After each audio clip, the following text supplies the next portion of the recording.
Assalomu alaykum klubnikalarim. Yana sizlar bilan Ferida Kovach. Mana 4-darsga ham yetib keldik. Sizlar ko'p so'radinglar. Men harakat qildim tezroq chiqarishga. Xo'sh, klubnikalarim, ana endi 4-darsni boshlaymiz. Boshlashimizdan oldin men nima demoqchiman? Agar menga hali obuna bo'lmagan bo'lsangiz, obuna bo'lib qo'ying. Bu 4-darsimiz. Siz agar 1, 2, 3-darslarni ko'rmagan bo'lsangiz, profilimga o'tib bemalol ko'rib olsangiz bo'ladi. Agar sizga ko'proq videolar qiziq bo'layotgan bo'lsa, men hozir Instagram stranичкамni отметка qilib ketaman. Bemalol Instagramga o'tib kuzatsanglar bo'ladi. Bugun boksamiz bilan o'rganadigan elementlarimizdan biri sizlar ko'p bu raqslarda uchratgansizlar, ya'ni oldiga, orqaga. Ras, dva. Mana shu движенияni o'rganamiz. Bunda ko'pchilik qizlar xato qilishadi, ya'ni popaligini qimlatishadi. Bu yerda biz asosan boksalar bilan ishlaymiz. O'sha oldin aytib o'tganimdek, mana shu boksa suyaklar bilan ishlaymiz. Raqsga tushayotganda ko'rinadiki, что popa bilan ishlayotgandek ko'rinadi, lekin biz hech qachon popamizni likillatmaymiz. Popamizni o'zini likillatganimizda bizda faqat orqada ko'rinadi, что popamiz qimirlayotgani. Lekin oldi tarafdan, yon tarafdan unaqa bilinmaydi. O'shaning uchun biz asnonom tas suyaklarini ishlatib raqsga tushsak, o'shanda juda ham nima deydi? Chiroyli, juda ham bir estetichniy chiqadi. Yana bitta narsa, men yopiq kiyimda o'rgatayotganim uchun bu narsa uncha ko'rinmasligi mumkin, lekin sizlar uyda shug'ullanayotganda обязательно kindiginglar ko'ringan nizki посадкада kiyim kiyib o'ynasangiz, ana o'shanda suyagingizni qimirlatib, keyin popingizni qimirlatib o'ynaganingizda farqni o'zingizlar farqlab olasizlar. Bitta raqsga postanovkali raqs xohlayotgan bo'lsangiz, onlayn darsimda bittadan 10 tagacha bo'lgan tayyor postanovka raqslarim bor. U yerda har bitta raqsi elementlari bilan o'rgatilgan. Juda ham ko'p klubnikalarim onlayn darsimni olib, shunaqa chiroyli raqsga tushyapti. Yana bitta eng zo'r tarafi bor. Meni onlayn darslarimni sotib olgan qizlar bilan men doim aloqada bo'laman. Ya'ni ular o'rganayotgan elementlarini menga video tarzida tashashadi. Men u videolarni ko'rib, qayerda xato qilishyapti, qayerga ko'proq e'tibor berishligi kerak yokida qayerda qanaqa harakatlarni bajarishlari kerak, hammasini aytib boraman. Mana shu yerda sizga Telegram raqamini qoldiraman. Telegram raqamiga onlayn so'zini qoldirsangiz, men sizga barcha ma'lumotni beraman.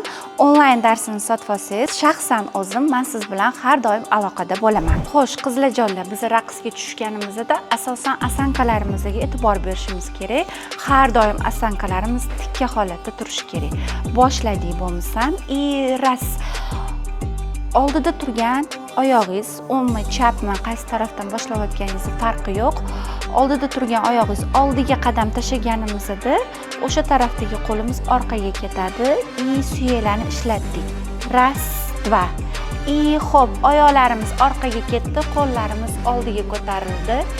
Ras, dva. Yana almashtirdik. Ras, dva. Ras, dva. Ras, dva. Ras, dva. Shoshmaymiz qizlar. Sizlarda bittada o'xshamasligi mumkin. Mana bu suyagimizni ishlatish oson emas. Vot, ras, dva. Ras, dva. Mana bunaqa bukchayib turishingiz kerak emas.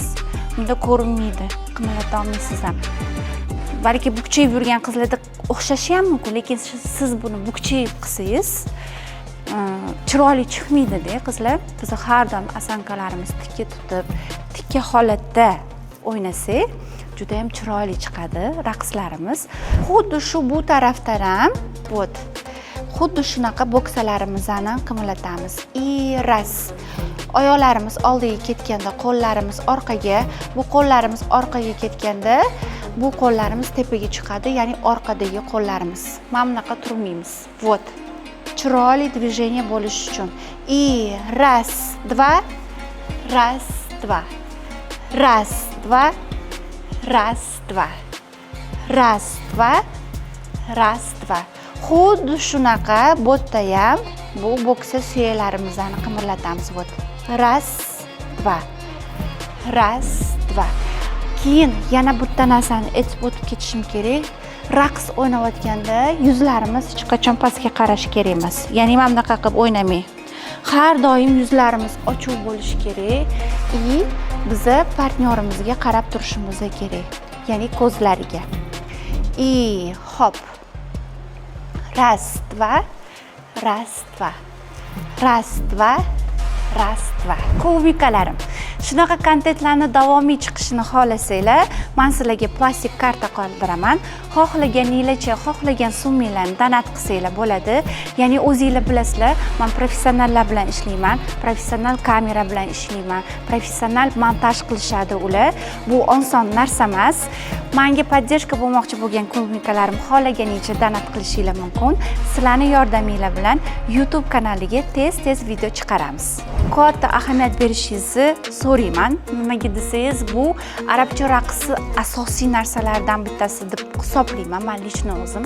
Nimaga desangiz, arabcha raqs o'zingiz bilasiz, ya'ni biz partnyorimizga, sevgan yorimizga o'ynab beradigan raqs. To'g'rimi? Xo'sh, buni siz qanaqa raqsga tushasiz? Agar siz ehtiros bilan tushib bersangiz, это вообще bomba bo'ladi-da. Ehtirossiz, просто так elementlarni zo'r qilsangiz ham, lekin sizda ehtiros bo'lmasa, u raqsingiz nolga teng. Agar siz elementlarni uncha yaxshi o'xshata olmasangiz ham, lekin siz ehtiros bilan, ko'zlaringiz bilan gapirib, shunaqangi bir his-tuyg'u bilan o'ynab bersangiz, mana o'sha sizni partnyoringizni qanaqadir yangi hissiyotlarga, yangi chувствоlarga olib chiqadi. Nimaga desangiz, siz partnyoringizga yangi hissiyot berasiz. Siz shunaqa hissiyotga berilasiz, o'zingiz ham ehtiros bilan o'ynaganingizda, partnyoringiz ham sizni o'sha ehtirosda, o'sha bir boshqacha bir kayfiyat bilan ko'zlariga qarab, shunaqa gapirib o'ynashingiz kerakki, ya'ni og'iz bilan emas, taningiz bilan, ya'ni ko'zlaringiz bilan, ehtirosingiz bilan gaplashib o'ynasangiz, siz o'sha insoningizni ehtirosini, sizni boshqa tomondan ko'rishini ochib berishingiz kerak. Donat qilib podдержка qilish esingizdan chiqmasin. Sizlar qanchalik donat qilsanglar, shunchalik tez-tez boshqa sonlarimiz ham chiqadi. Keyingi sonlarda ko'rishguncha sog' bo'linglar, salomat bo'linglar.